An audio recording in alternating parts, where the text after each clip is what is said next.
The night I discovered my husband was cheating on me, I wasn't looking for the truth. I was looking for a birthday gift.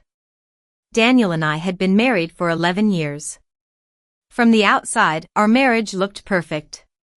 We had a beautiful home, comfortable lives, successful careers, and enough money to never worry about the little things. At least, that was what I believed. Daniel's birthday was the following day, and I had planned a surprise for him. For weeks, I had been secretly saving for an expensive watch he had admired in a store downtown. I had bought it that afternoon and hidden it inside my desk at his office. That evening, I drove there after dinner. Daniel had told me he would be working late.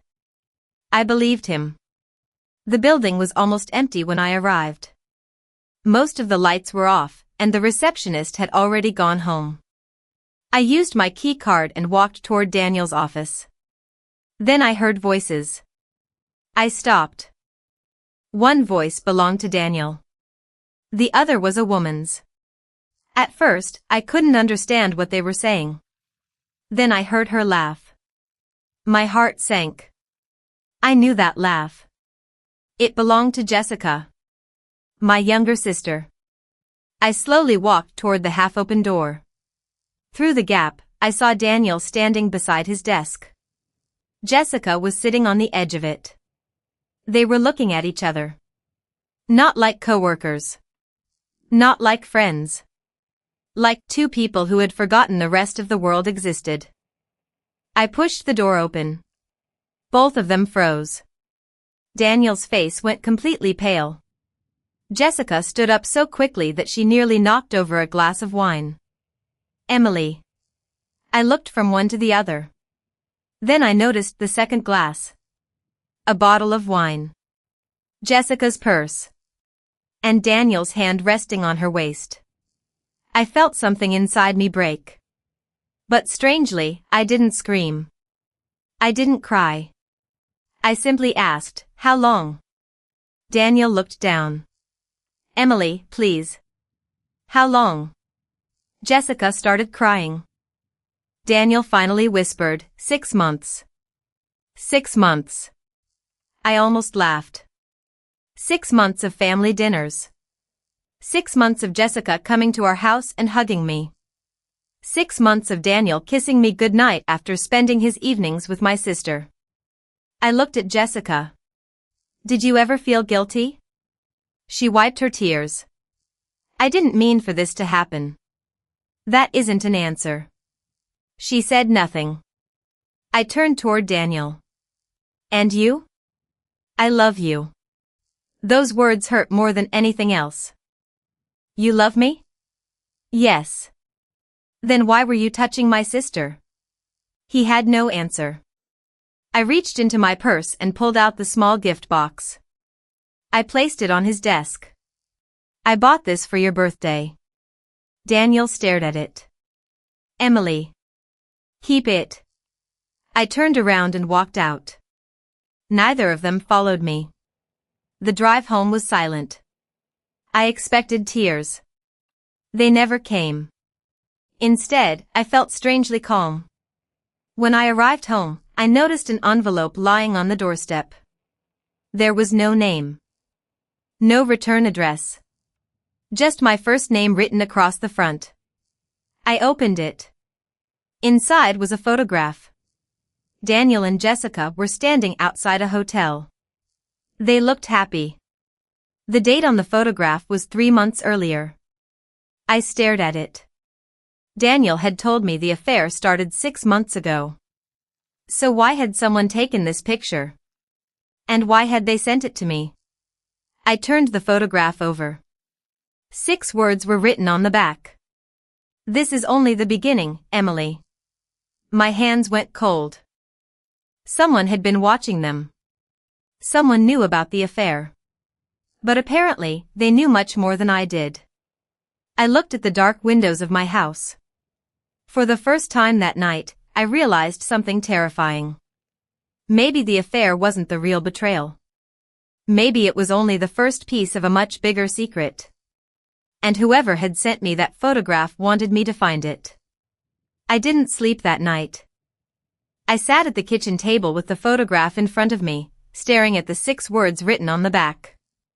This is only the beginning, Emily. Who had sent it? And what did they want from me? At 6 in the morning, I heard Daniel's car pull into the driveway. For a few seconds, I considered pretending I wasn't home. Instead, I stayed where I was. The front door opened. Daniel walked into the kitchen. He looked exhausted. His shirt was wrinkled, and there were dark circles beneath his eyes. Emily. I didn't answer. He slowly pulled out a chair and sat across from me. I know you're hurt. I looked at him. Hurt? He nodded. You don't understand. No, Daniel. I understand perfectly. He lowered his eyes. I made a terrible mistake. I pushed the photograph toward him. His face changed instantly. He picked it up. Where did you get this? So you recognize it? He didn't answer. That picture was taken 3 months ago, I said. You told me your affair started 6 months ago. Daniel looked nervous. I don't remember exactly when it started. You remember enough to lie. He put the photograph on the table. Emily, please. I can explain. Then explain. He took a deep breath. It wasn't supposed to happen. That doesn't explain anything. Jessica was going through a difficult time. We started talking. She needed someone. I stared at him. So you became that someone? I didn't plan to fall for her. Fall for her? The words sounded disgusting. You don't accidentally fall into someone's bed, Daniel. He looked away. I wanted to throw the photograph at him. Instead, I stayed quiet. Something told me not to show him the envelope. Not yet. He stood up and walked toward me. I don't want to lose you. I almost laughed. You should have thought about that before you chose her. I can end it. You already ended something. He froze. Our marriage, I said. Daniel looked like he wanted to say more, but his phone suddenly rang. He checked the screen. Jessica. He immediately rejected the call. A few seconds later, another message appeared. I watched his face. What did she say? Nothing important. Then show me. No. That single word told me everything. I stood up. Leave. Emily. Leave. He hesitated, then grabbed his jacket and walked out. I waited until his car disappeared down the street. Then I opened my laptop. I logged into our shared bank account. If Daniel was hiding something, I needed to know what it was. At first, everything looked normal. Then I noticed several large transfers. $4,800. $7,200. $5,500. $9,000. All of them had been sent to the same company. J&M Consulting. I searched the company name. My heart stopped. The company had been registered only 8 months earlier. The listed owner was Jessica Morgan. I stared at the screen. My sister had her own company. Daniel had never mentioned it. I checked the payment history again. There were dozens of transactions. Hundreds of thousands of dollars had moved between Daniel's business and Jessica's company. This wasn't an affair. This was something else. I quickly took screenshots and saved every document. Then my phone buzzed. Unknown number. One message appeared. You're finally looking in the right place. I stared at it. A second message followed. Now check where the money is going. I felt a chill run down my spine. Someone was guiding me. But I didn't know whether that person wanted to save me or destroy me. I looked again at the name J&M Consulting. Then I realized there was only one way to find out. I was going to follow the money. I spent the entire morning following the money. Every transfer from Daniel's company to J&M Consulting had been labeled as a business expense. Consulting fees. Marketing services. Strategic investments. But there was one problem. I couldn't find any evidence that Jessica had actually provided those services. No reports. No contracts. No client meetings. Nothing. I printed the transactions and placed them across the dining room table. There were too many. The total was more than $200,000.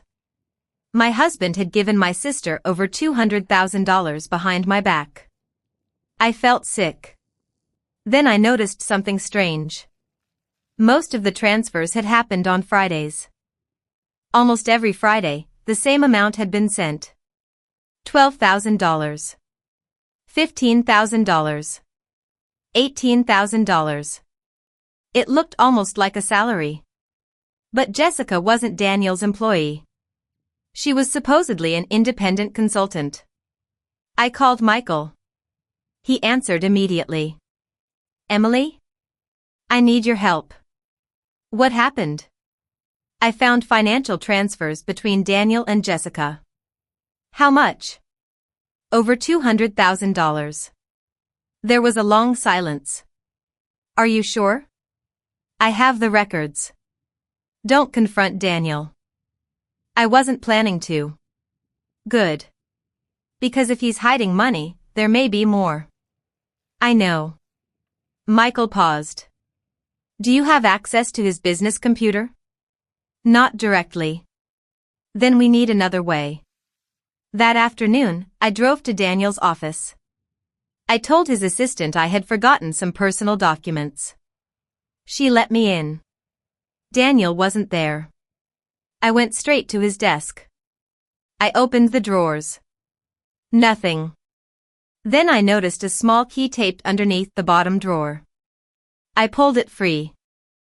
There was a locked cabinet beside his desk. I tried the key. It opened. Inside were several folders.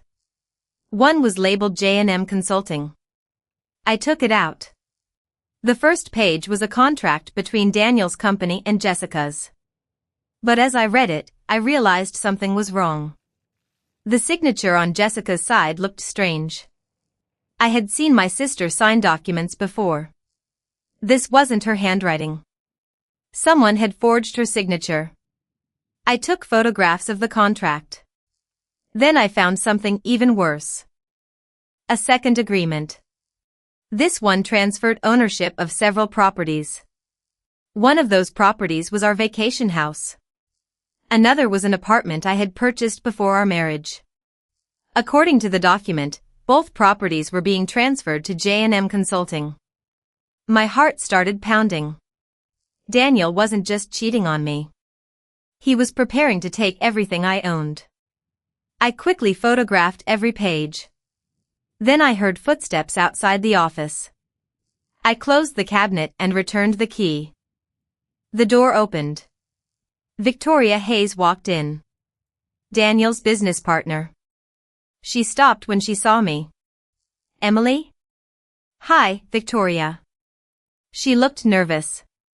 Why are you here? I came to get something. She glanced at the cabinet. I noticed. You seem worried, I said. No. I'm just surprised to see you. Can I ask you something? She hesitated. Of course. Do you know about J&M Consulting? Her face changed. Only for a second. But I saw it.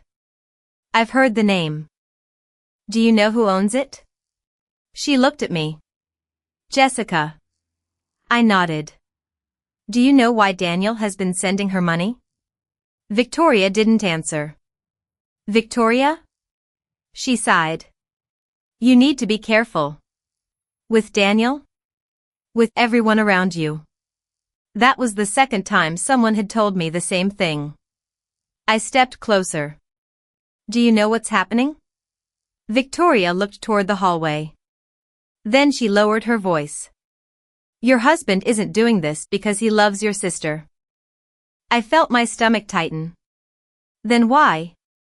I can't tell you here. Where? She handed me a small piece of paper.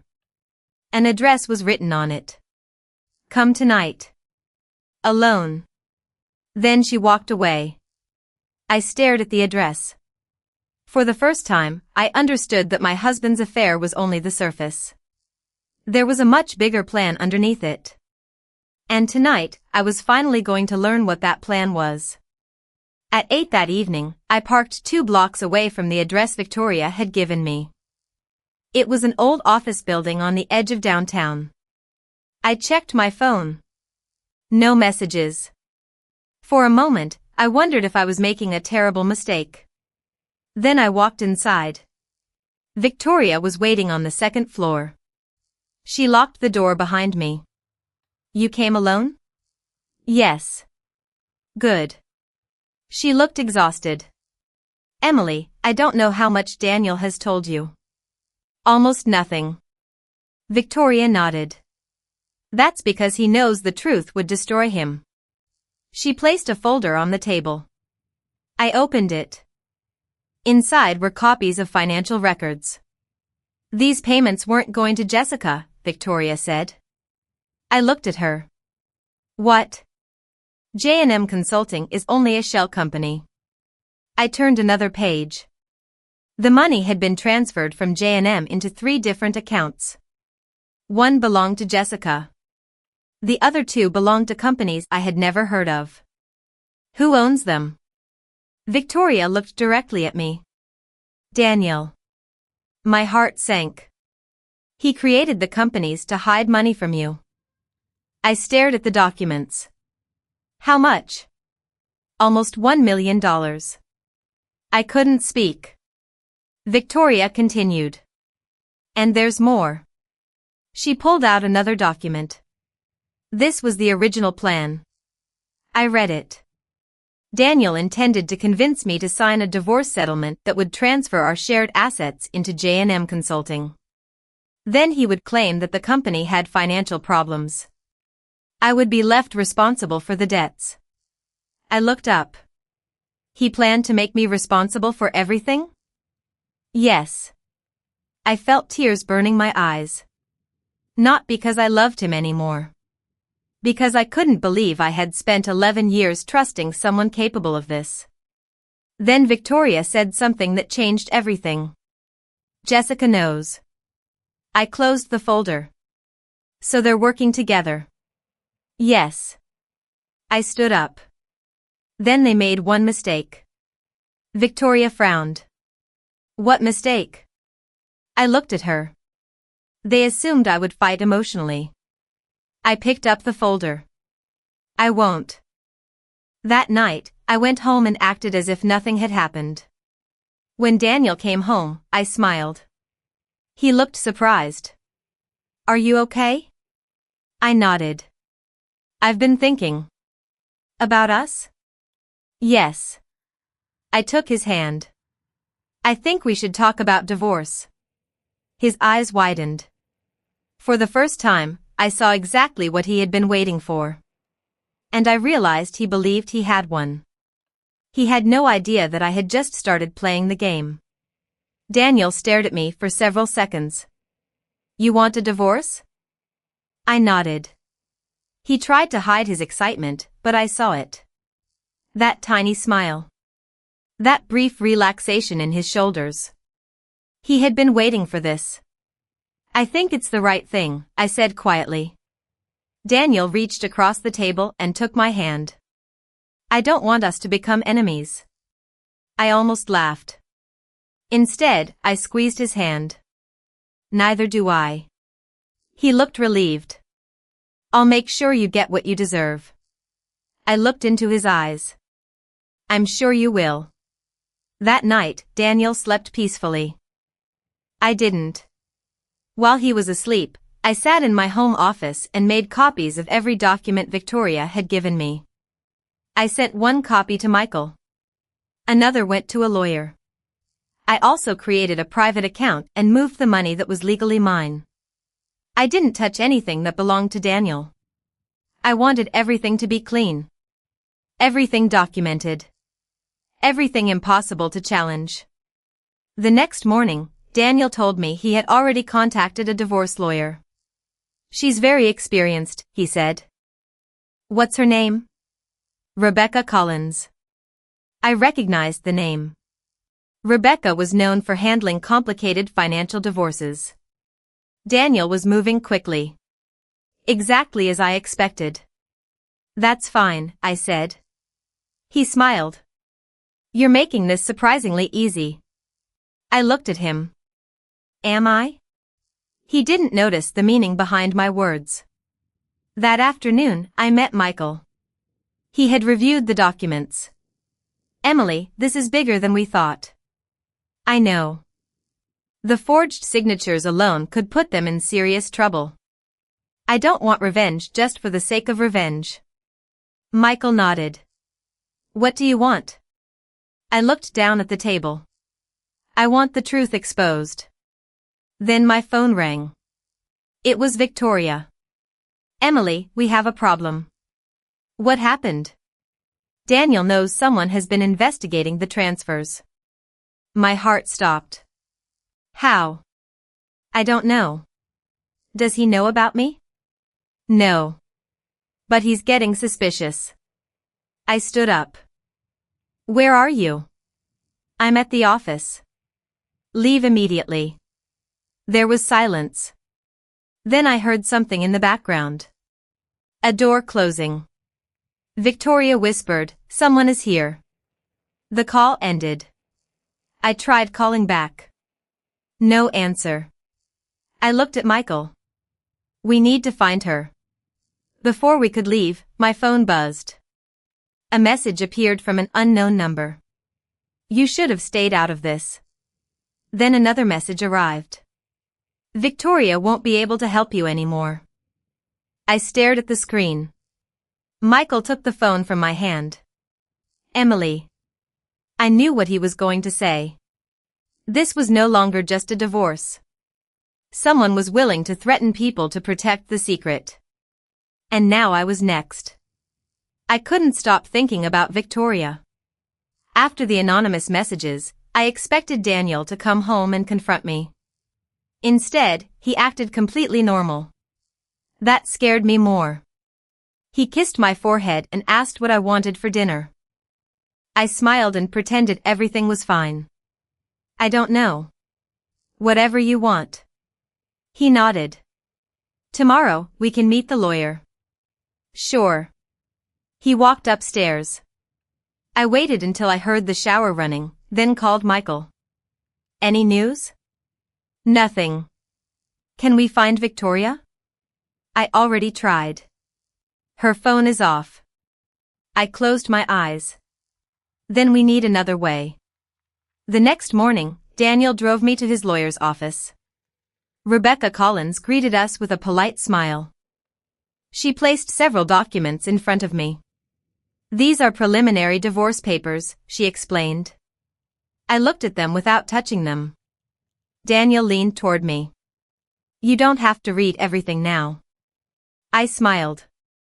I want to. I slowly turned each page. Then I saw it. A section transferring several properties to a company called J&M Consulting. My heart began pounding. Daniel was trying to make me sign the exact documents Victoria had warned me about. I looked up. What is this? Rebecca immediately looked at Daniel. He answered quickly. It's just part of the financial restructuring. Why does my property go to Jessica's company? He became nervous. It's complicated. No. It isn't. I pushed the papers away. I won't sign. His expression changed. For the first time, I saw anger behind his eyes. Emily, don't make this difficult. I leaned back. You've already made it difficult. Rebecca looked uncomfortable. I think we should take a break. Daniel stood up. Fine. As we walked outside, he grabbed my arm. "You don't understand what you're doing." I pulled away. "Don't touch me." He stared at me. "You're making a mistake." I smiled. "No, Daniel." I stepped closer. "I'm finally correcting one." That evening, I went to my parents' house. My mother opened the door. She immediately knew something was wrong. "Emily, what happened?" I sat down and placed the documents on the table. My father read them silently. My mother's hands began to tremble. "Daniel did this?" "Yes." "And Jessica?" "Yes." My father looked furious. "She knew?" "She helped him." My mother covered her face. "I can't believe this." Then the front door opened. Jessica walked inside. She stopped when she saw me. For several seconds, we stared at each other. Then she noticed the documents. Her face went pale. "Emily." I stood up. "Sit down." She didn't move. "Sit down, Jessica." Slowly, she sat. I placed the photographs, financial records, and contracts on the table. "I know everything." She started crying. "I never wanted to hurt you." I looked at her. "You wanted my husband." "No. You wanted my money." She said nothing. That silence was enough. Then my father asked the question neither of us expected. "Jessica, how long have you been planning this?" She looked at him. And finally whispered. "Almost 2 years." The room became completely silent. 2 years. The affair wasn't the beginning. It was the final stage of a plan that had started long before I knew anything was wrong. And suddenly, I realized there was one person who had never been mentioned. The person who had helped them create the entire scheme. My mother looked at me. "Emily." I turned toward her. "What?" She hesitated. Then she whispered.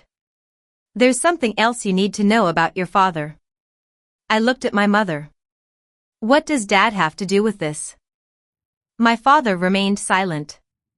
That silence frightened me more than anything Jessica had said. "Dad?" He slowly sat down. I knew Daniel was having financial problems. I stared at him. "How long?"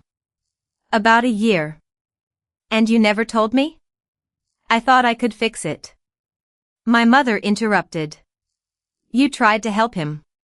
My father's face hardened. "I gave Daniel money." My stomach dropped. "How much?"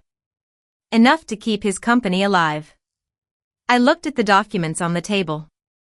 So Daniel was already in debt. My father nodded. "But I didn't know about the scheme." I looked at Jessica. "Did you?" She began crying. "Yes." The room went silent. "How much did you know?" "Everything." I felt numb. Jessica told me that Daniel's company had nearly collapsed 2 years earlier. He had secretly borrowed money from several investors and couldn't repay it. Then he had approached Jessica. His plan was simple. Convince me to sign over our assets. Use those assets to cover the debts. Then divorce me before I discovered the truth. But Jessica had wanted something too. She wanted Daniel. And she believed that after the divorce, they would build a new life together. I listened without interrupting. When she finished, I asked one question. "Did Daniel ever love you?" Jessica looked at me. "I thought he did."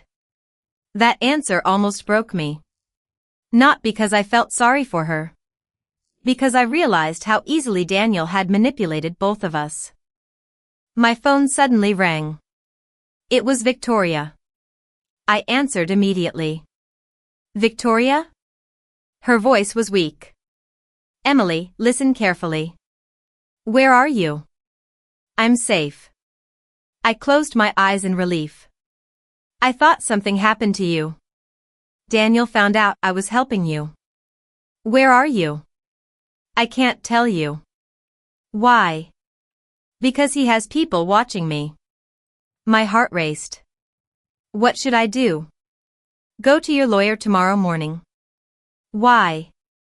Because I found the final document. What document? The one that proves Daniel planned everything. The call ended. I immediately contacted my lawyer. The next morning, Victoria arrived at the office carrying a thick folder. She looked exhausted. Inside was a document dated 18 months earlier.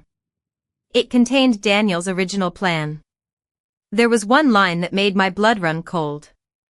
Once Emily signs, all remaining assets will be transferred. But there was something else. A second signature. Not Daniel's. Not Jessica's. I stared at it. My lawyer looked at me. Do you recognize this? I did. It belonged to someone I trusted completely. Someone who had spent the last 2 years pretending to protect me. My father. I felt as if the floor had disappeared beneath me. My father hadn't known about the entire scheme. But he had signed the first agreement that made everything possible. And suddenly, I understood why Daniel had been so confident. He hadn't been fighting me alone. He had people inside my own family helping him. I closed the folder. Now it's my turn. My lawyer asked, "What are you going to do?" I looked at the evidence. I'm going to let Daniel believe he won. Then I smiled. Because the moment he thinks he has everything, I'll take it all away. For the next 2 weeks, I became the woman Daniel expected me to be. Quiet. Tired. Broken. I let him believe that the divorce papers had frightened me. I let him believe I was confused by the financial documents. Most importantly, I let him believe I had stopped fighting. Daniel became confident again. He started spending more time with Jessica. He even stopped hiding his phone when I entered the room. One evening, he came home smiling. "Emily, I think we've finally reached an agreement." I looked up from my coffee. Really? He placed a folder on the table. "You'll keep the house." I pretended to be surprised. "And everything else?" "You'll receive a reasonable settlement." I opened the folder. The documents were exactly what I expected. Except this time, I didn't argue. I picked up the pen. Daniel watched me carefully. "Are you sure?" I looked into his eyes. "Yes." He smiled. I signed. But I didn't sign the document he thought I was signing. My lawyer had prepared a completely different agreement. One that acknowledged the financial transfers, the forged signatures, the hidden companies, and Daniel's attempt to transfer my property. Daniel hadn't noticed the changes. He was too confident. After I signed, he signed too. Then he leaned back and smiled. "It's finally over." I smiled. "Yes." He stood up and kissed my forehead. "I hope one day you can forgive me." I watched him walk away. Then I called my lawyer. "It's done." The next morning, the legal notices were delivered. Daniel's smile disappeared almost instantly. His accounts were frozen. The properties he had attempted to transfer were protected by court orders. The fraudulent companies were under investigation. And the evidence from Victoria's folder had been submitted to the authorities. Jessica received her own notice. My father did too. For the first time, nobody could hide behind me. Daniel called me dozens of times. I didn't answer. Finally, he sent one message. "How could you do this to me?" I stared at the screen. Then I replied. "You taught me." Months later, the divorce was finalized. Daniel lost control of his company. Jessica had to close J&M Consulting. My father admitted what he had done and apologized. I didn't forgive him immediately. Some wounds need time. But I eventually understood something. Revenge wasn't about destroying them. It was about refusing to let them destroy me. I kept my home. I kept my savings. I rebuilt my career. And I learned to trust myself again. 1 year after everything happened, I received another envelope. No return address. My heart raced when I opened it. Inside was a photograph. It showed Daniel sitting alone outside a small cafe. On the back were 5 words. You were always stronger than them. I smiled. Then I tore the photograph in half. I didn't need mysterious messages anymore. I didn't need revenge. I had something better. A life that belonged entirely to me. For 11 years, I had believed losing my marriage meant losing everything. I was wrong. Losing Daniel was the moment I finally found myself.